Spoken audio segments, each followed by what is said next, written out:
everybody, it's Nell with Little Yellow House Crafts. Welcome back to my channel. Tonight, as promised, I will be showing you how to make one of these placemats using a jelly roll. I purchased this fabric, the jelly rolls, as well as the backing fabric at my Walmart, and I've actually been very impressed with the quality. It's not, it's not designer quality, but it's actually a lot better than I was anticipating. These are super easy to make, and I'm going to show you how I did it. Just a quick note before we begin, I am by no means a professional quilter, okay? I'm very much an amateur, so some of you longtime quilters will probably be gritting your teeth as I make some probably amateur mistakes, but this works. It's easy, it's simple, and I'm going to show you how to do it. All right, so let me move that out of the way. In order to make these, you need some things. First, your fabric supplies. You're going to need your jelly rolls. If you have 2 of these jelly rolls from Walmart, you can make 8 placemats, plus you'll have a little bit of fabric left over. My guess is you could probably squeeze 9. Well, it's probably best to stick with 8. These are half-size jelly rolls. They are 20 strips. If you use a different line of fabric that comes in a jelly roll of 40 strips, you'll probably only need 1 to make 8 placemats. You will also need, we'll talk about that in a minute. You will also need backing fabric. This is from the same line that I purchased at Walmart, and I bought 8 of these fat quarters of fabric from the line to use as my backing fabric. You'll need 1 fat quarter for each placemat. So 8 fat quarters in all, or you can just buy 2 yards and cut them into fat quarters yourself if you want the backs to all match and you just want to buy yardage. You're also going to need the batting for the inside of your placemat. This is to have something to sew onto. Since we are using a quilt as you go technique, you want to make sure that whatever batting you're using is a needled batting. So I'm using this Warm and white needled cotton batting. The reason you want it to be needled just means, if you can see, they've taken needles and punched them through this batting, and it just makes this batting a little sturdier than regular like fluffy polyester batting. It's not going to fall apart as you sew onto it on your machine. So whatever batting you use, make sure you use a needled batting. This is just, like I said, this is just Warm and White. I found this at Hobby Lobby. You can find this a lot of places. You can also use Warm and Natural, which is the same brand. It's just not white. It's like a natural color, but honestly, inside a placemat, you'll never see it, so it probably doesn't matter. Just make sure it's needled.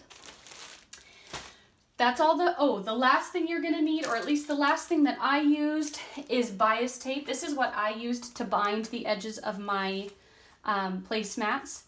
This is extra wide double fold bias tape, which just means that it's been folded in once on both sides and then folded in half again, which makes a nice smooth binding.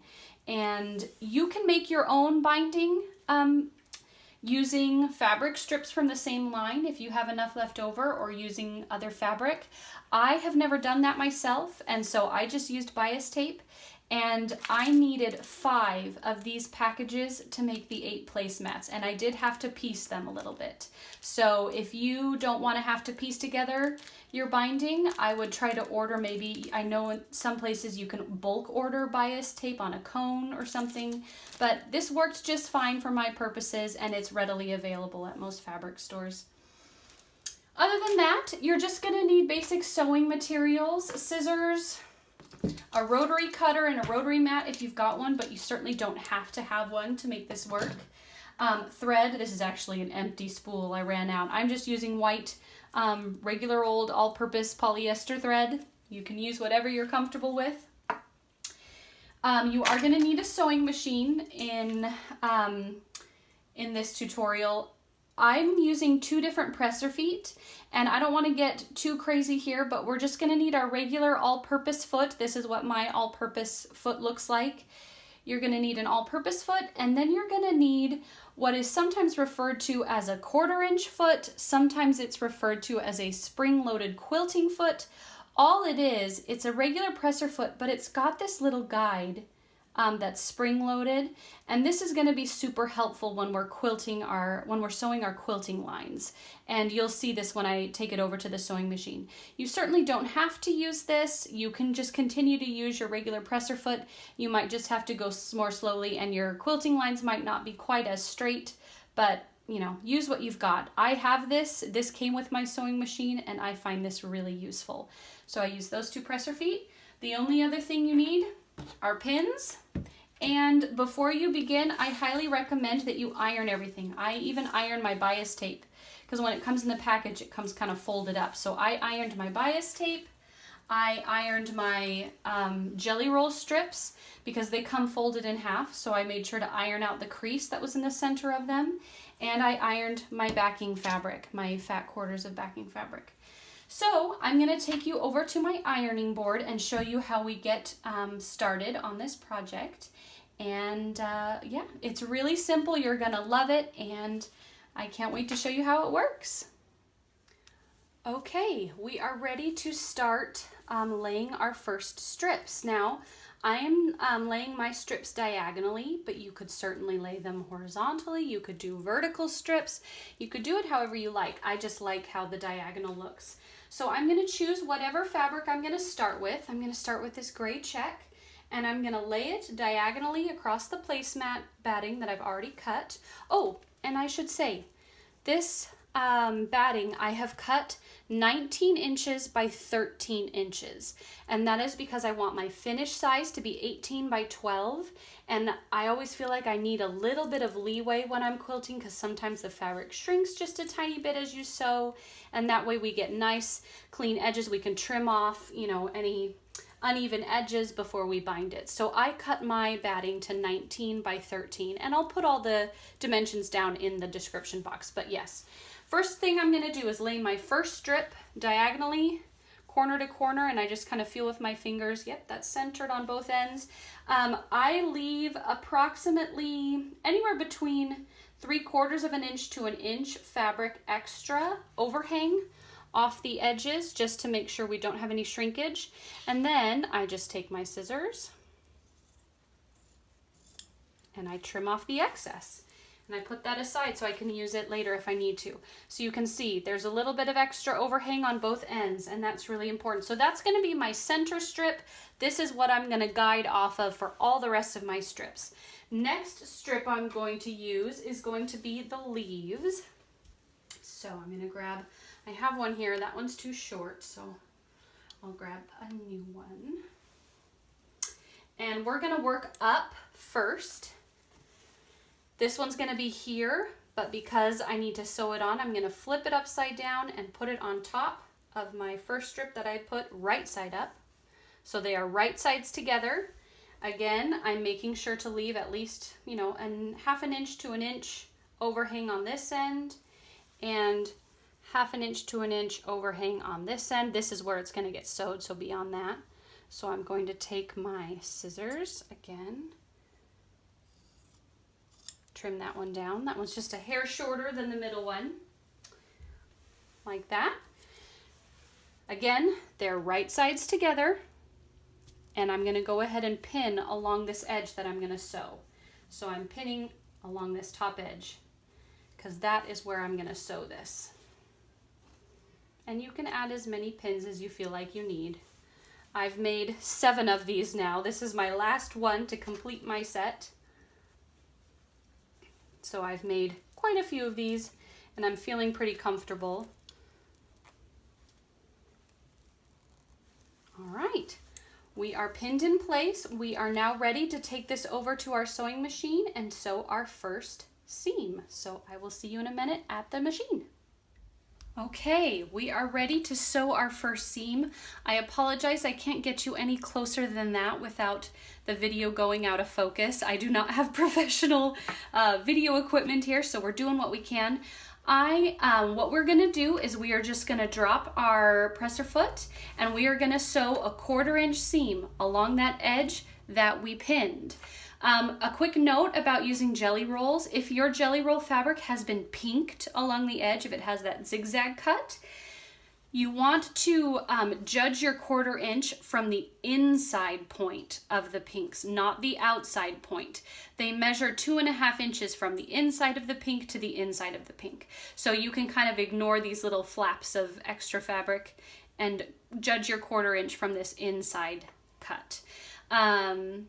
I know on my machine that that's right along the inside of this opening on my presser foot, so I don't measure because I know that, but it's different for every machine. And we're just gonna go ahead and start stitching. You don't need to worry about a back stitch here or any sort of fancy work here. I'm just gonna drop my needle and start sewing. Pulling out the pins as I go.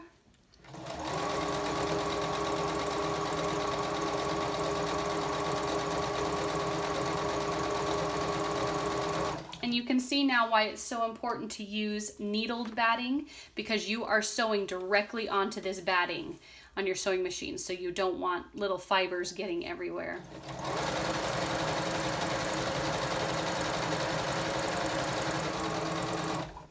And I forgot to mention, if you have a walking foot for quilting and you want to use it for this, by all means go for it. I do get some fabric shifting as I sew. It hasn't been a problem for me in the end, but if you have a walking foot and you want to use it to avoid that problem, by all means go for it. You certainly don't have to have one though. Just kind of working the fabric where I need it to go. Trying to sew as straight as possible, but not getting too worked up over it. This is a very forgiving project. All right, I'm gonna sew all the way to the end here. It's not particularly straight there at the end, but okay, I'm gonna trim off my extra thread. All right, that's our first seam sewn. You can see all along there. So now we're going to take this back to our ironing board and we're going to lay our next strip.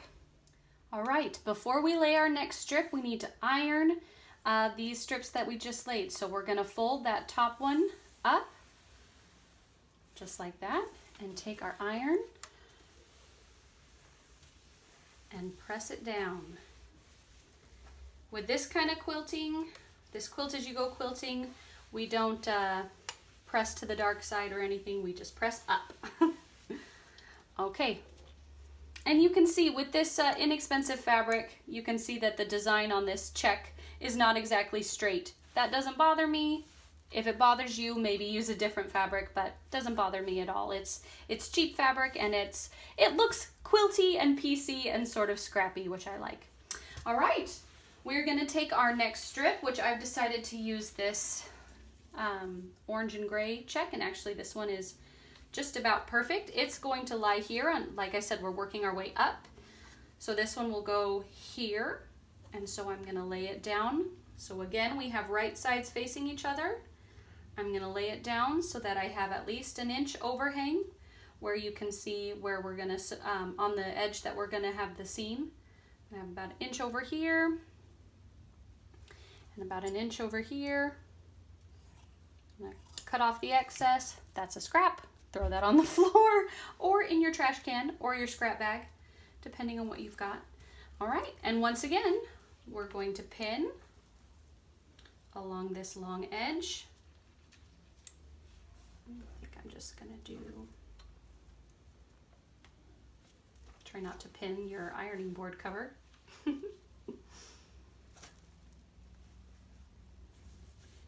we'll do one more.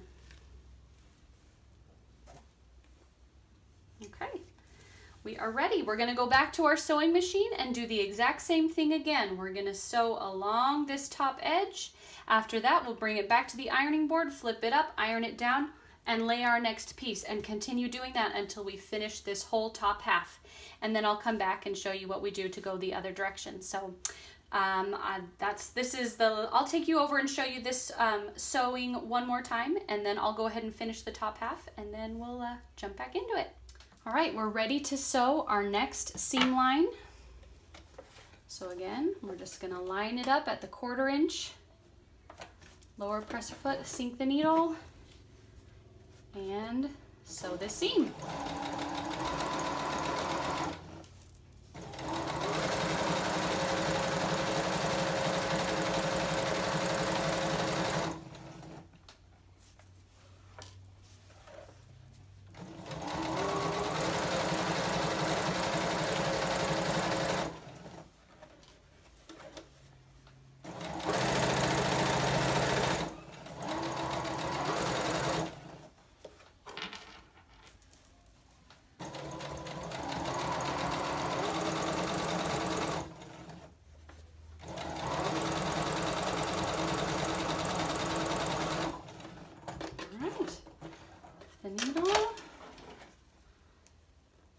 threads.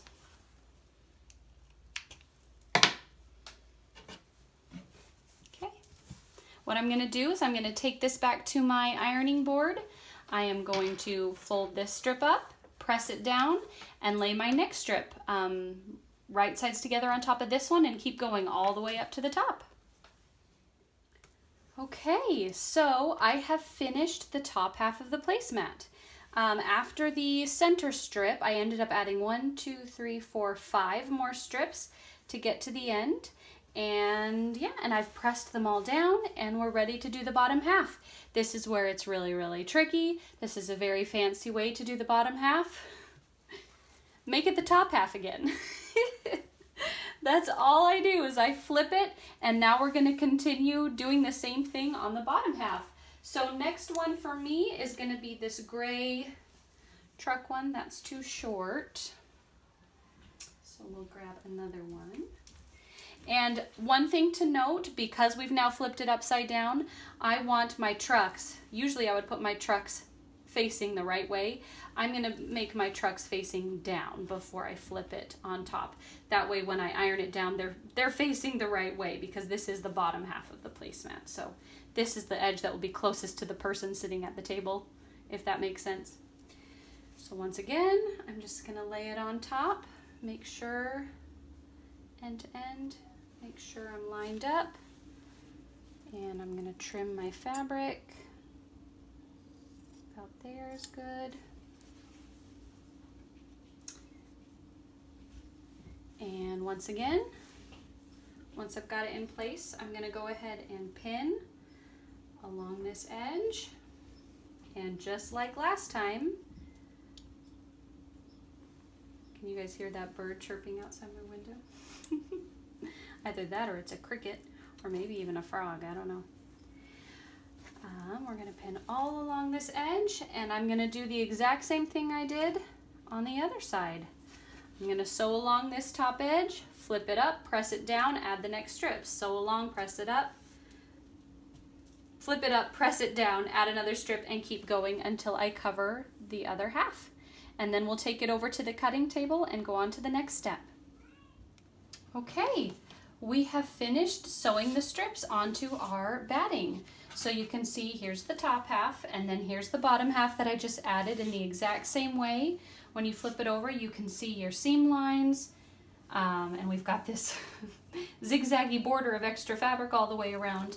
But that is the top sewn together. Next it comes the quilting part. Before we do that, however, we're going to flip this over, and we're just going to trim off some of this excess fabric. We don't need all of these extra bits. I try to leave about 1/4 of an inch, and I'm just going to pull these, cut off this extra fabric to make it a little bit easier to deal with. Sometimes it's not perfectly straight, but that's okay at this point. Rotate again. Cutting this down to about 1/4 of an inch. You can see, I'll show you in a minute, that it does, the reason I cut my batting about 1 inch larger both ways than I needed is because you can see that sometimes it pulls in a little bit. You know, sewing onto the batting sometimes makes the batting do strange things. So by giving myself an extra inch, cutting it 19 by 13, I give myself a little bit of wiggle room, and we'll trim that off later on. So you can see I came just about perfectly to the end there. I'm real close on this one, but this isn't going to matter at all because we're going to end up trimming some of this off anyway. So now that we've got that trimmed off, that is our top of our placemat. Now we're going to grab our backing fabric. Let me get rid of these scraps. Hang on. Okay, so we've got our fat quarter of backing fabric. The trucks are facing the right way, so I'm just going to flip it over. So the wrong side is up, and all we're going to do is lay our placemat on top of it. And I'm going to make sure the selvage is on this side over here, so I'm going to make sure not to get too close to that. I like to leave, you know, a little bit of a border around. And then I'm just going to trim off excess fabric. I'm gonna probably leave at least a 1/2 inch extra all around. I have enough fabric to do that, and it just gives me a little breathing room. Oops, I just dropped my remote onto the floor. So then, trimming off all this excess fabric. You could totally keep this extra strip and use this in another placemat. Turn this into a 2.5 inch strip and use that elsewhere. I have enough fabric not to worry about it. But if you get close at the end to running out of strips, you can always sort of cannibalize the extra you cut off of your fat quarters to make more strips. That one doesn't need to be trimmed. That one's fine. All right, so we've got our sandwich here. You can see here's our placemat layers. We've got our top, our batting, and now we've got our bottom. And we've made our nice little quilt sandwich. Once you've got that all nice and smooth, we're gonna start pinning. And this is, you can pin this as much as you want to. I like to pin this part a little more than I pin the other things, but we're gonna pin in the center of each strip. Because the quilting lines that we're sewing happen, they get put in close to these seam lines, I'm gonna pin right in the center of these strips. We'll put 2 in that one. We'll pin maybe 3 on this one. And you can put in as many pins as you feel comfortable. If you are an old pro and you don't feel like you need this many pins, by all means, you do you, boo. But I am not a pro, and I feel like I need more pins. You're gonna wanna be careful when you're putting in your quilting lines, because you've got pins all over your fabric, ready to jab you in the hand. Ask me how I know that. Just gonna keep putting pins on all the way down. And this just holds our quilt sandwich together while we're putting in the quilt lines.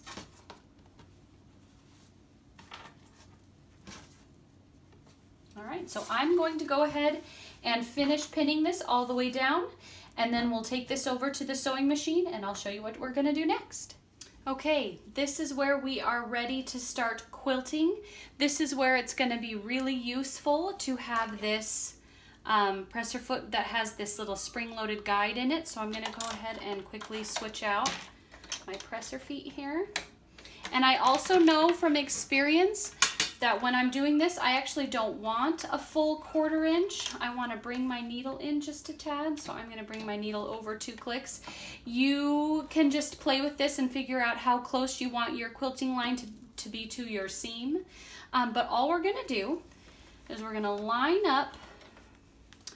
Here's our seam, okay? We're gonna line up that little spring-loaded guide right into the ditch of our seam that we sewed. I'm gonna go ahead and sink my foot and I'm gonna start sewing, and I'll show you how it works. So we start stitching and we keep that spring-loaded guide right in. Oh, sometimes there's a lot of fabric to get through, so sometimes it needs some help. This is where if you have a walking foot, it would probably be super helpful. But we're just gonna start stitching, keeping that spring-loaded guide right in the ditch of our seam line. And you'll see when we get done, we're gonna have this beautiful straight line of quilting all the way down next to our seam line.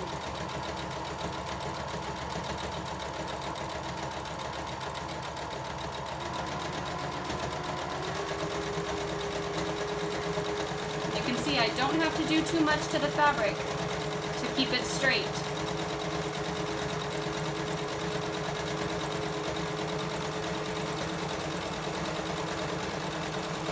All the way to the end.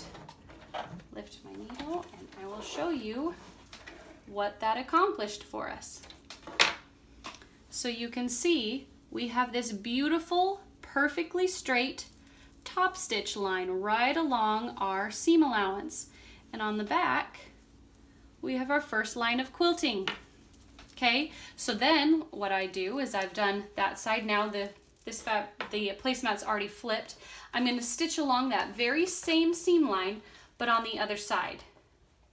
We've already stitched this side, now we're going to stitch the side that's on the gray check. So once again, and I'm jabbing myself with pins. Don't do that. If you can possibly avoid it, again, keeping that little guide right in the ditch.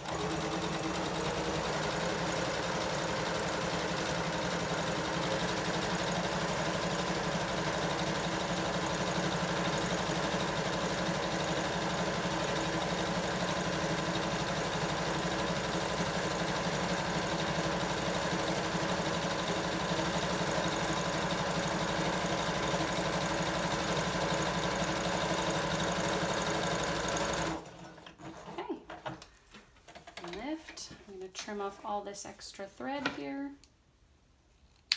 Some of these fabric threads too, because they're bothering me.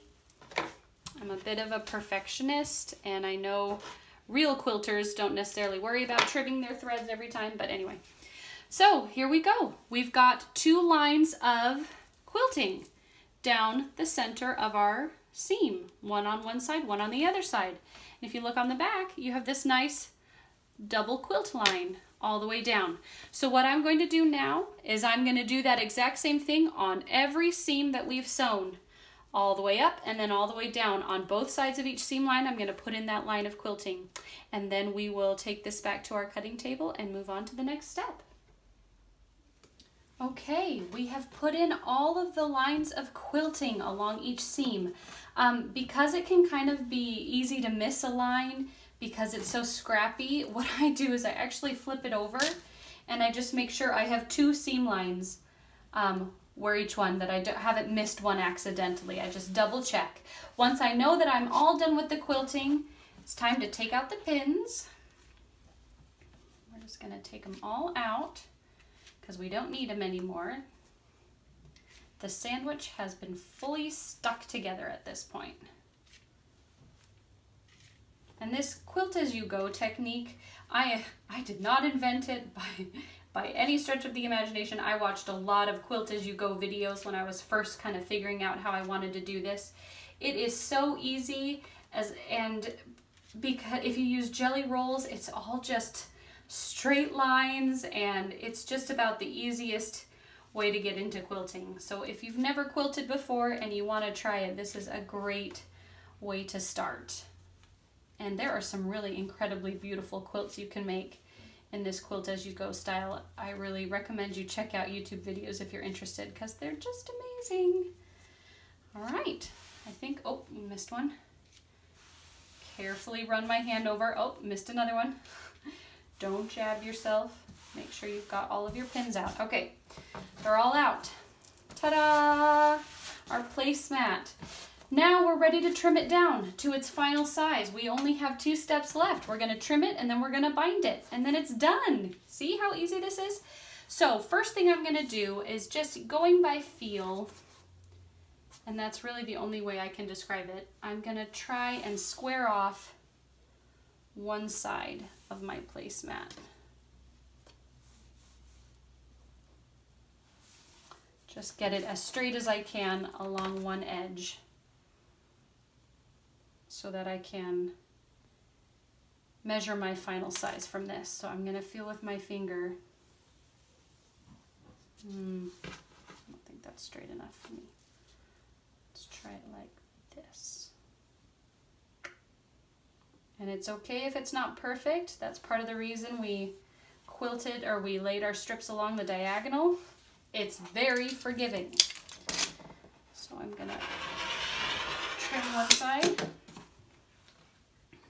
Sorry if you can hear that buzzing sound. My iron is very old, and sometimes it buzzes when it's been on too long. Hold on, I'm going to go turn it off.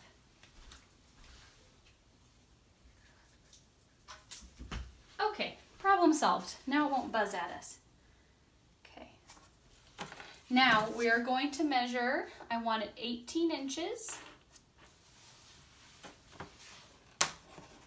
Well, that's really not straight. I might need to straighten that out again. Or 18 and a half, excuse me. I want 18 and a half inches. So we'll go, that's pretty good. Maybe we'll pull it just a hair further. Okay, 18.5 inches. You could go down to 18 inches. I'm going to try for 18.5 because that's what I did on my other ones. Let's just trim this down again. 18.5. I think it's close enough.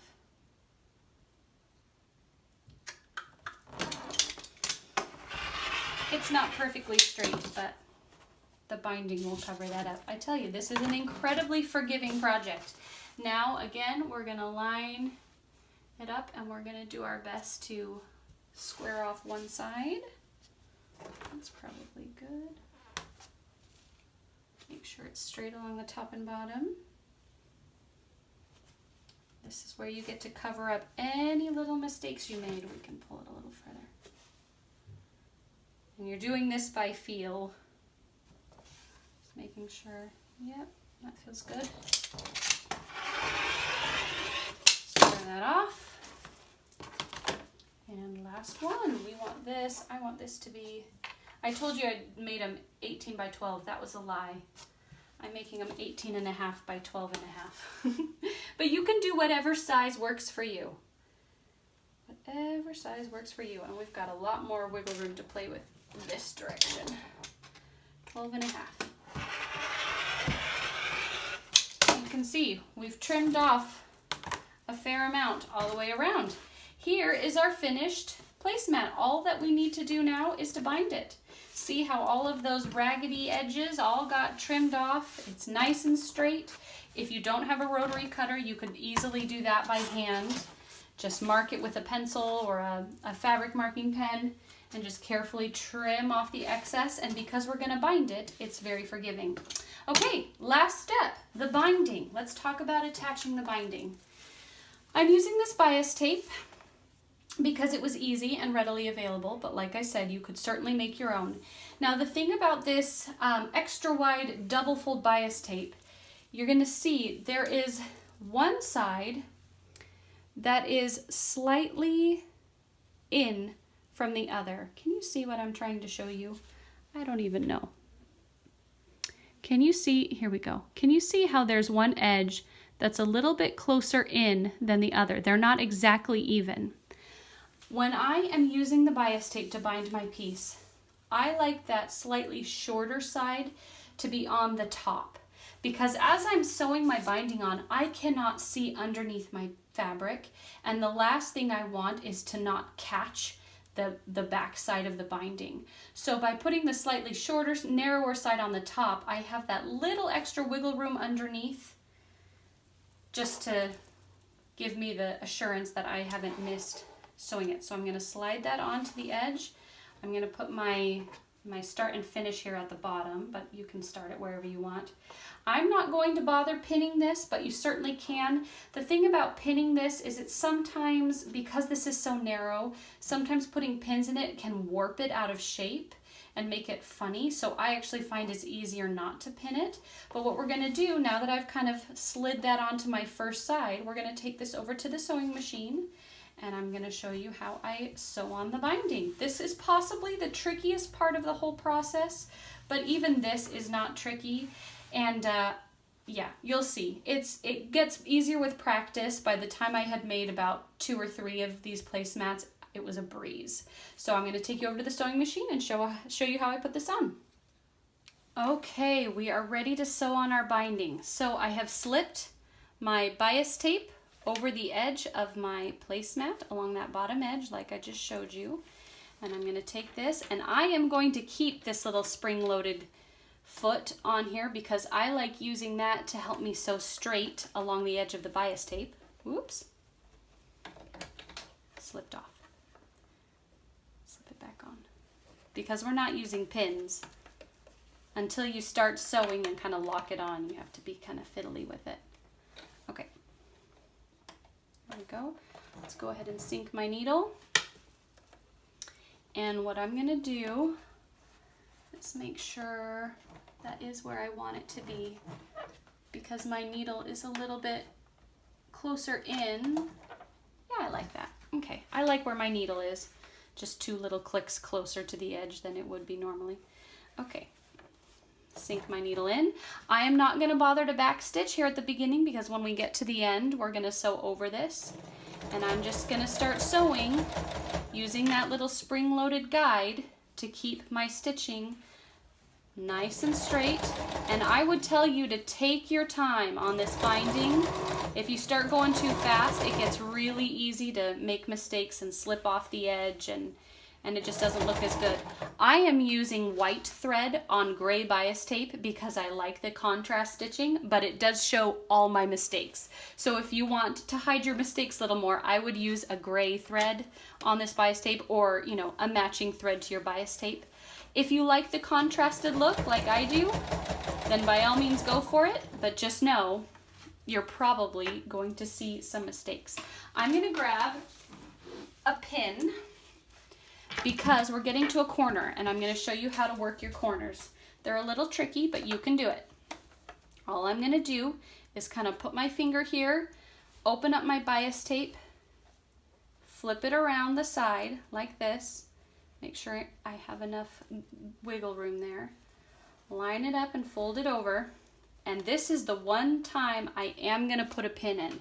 I just found as I was doing these, if I put a pin in to hold my bias tape in place, this part was so much easier. I'm going to open it all the way up at the corner. I'm going to work my way back. You know what? I think I have a little too much wiggle room. You want a little excess bias tape, but you don't want too much. That's probably good. Okay. Put the pin back in. You just want to take your time. And I find it's easiest to do this when I've still got at least 2.5, 3 inches to go. So I worked my way back and I work my way down, keeping the bias tape close. And when I get to this point, I'm gonna fold my corners in like you're folding a present. And we get a nice sharp corner. You can do the top and the bottom, work it, make sure it's good, and look at that. A nice sharp folded corner. Okay, the first few that I did not look that good. Okay, it comes with practice, but then once we've got that there, I can go ahead and finish sewing down the edge. Hold on. My foot pedal is getting away from me. There we go. So I'm going to keep that edge of my bias tape right against that guide.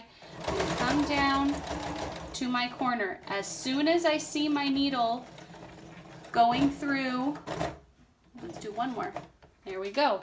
I'm going to keep my needle down, lift my presser foot, and rotate. Because my needle is down, I can rotate my placemat without losing my spot. Okay. Once I have it where I want it, lower my presser foot back down. At this point, well, I'm going to leave the pin in for about 1 more second. I just jabbed myself again. And we're just going to start stitching, then I can pull my pin back out. And we just keep going. Line up my bias tape along the edge there. And again, slow and steady wins the race when it comes to this binding. You can see that white top stitch, or that white stitching really, really easily there. And if you don't want to be able to see that, use a gray thread. Don't use white like I am. It's much less forgiving, but I think it's pretty, so you can see all my mistakes. But this is a homemade placemat, and it's okay with me if it looks homemade. Every little imperfection is just proof that a real human made this, right? A thing isn't beautiful because it's perfect. A thing is beautiful because it's beautiful. Okay, we're getting to another corner here, so once again, gonna flip. And just be patient. You'll figure it out. You really just kind of have to learn by doing when it comes to these corners.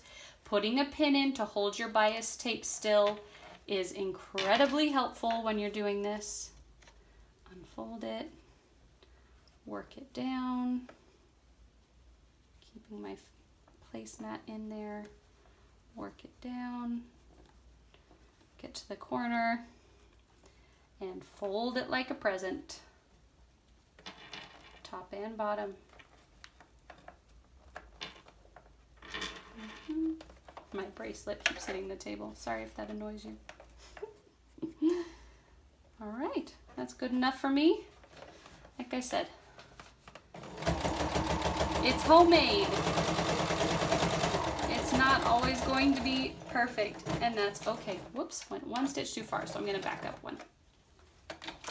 Like I said, I am not a professional, and it's not going to look perfect, but you can see I've managed to catch my bias tape on the back side because I put that slightly wider side on the back. It's just safer. Okay, one more presser foot, and let's just keep going.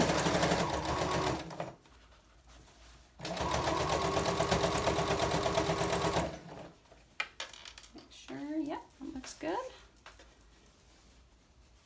Stopping every few inches to make sure your bias tape's in the right spot.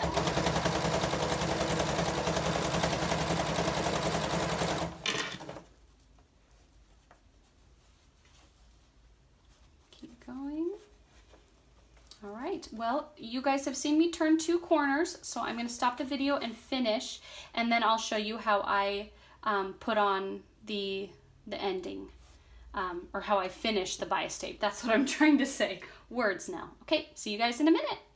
All right, guys, I'm getting to the end. I have turned my last corner, and I'm sewing down the bottom edge, the last edge of my placemat here.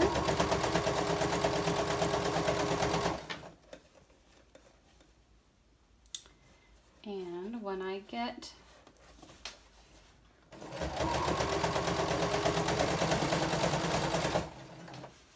the way. So I've already trimmed my bias tape. I just have, you know, 1.5 inches, 2 inches there. What I'm going to do before I get much further, I'm going to open my bias tape all the way up.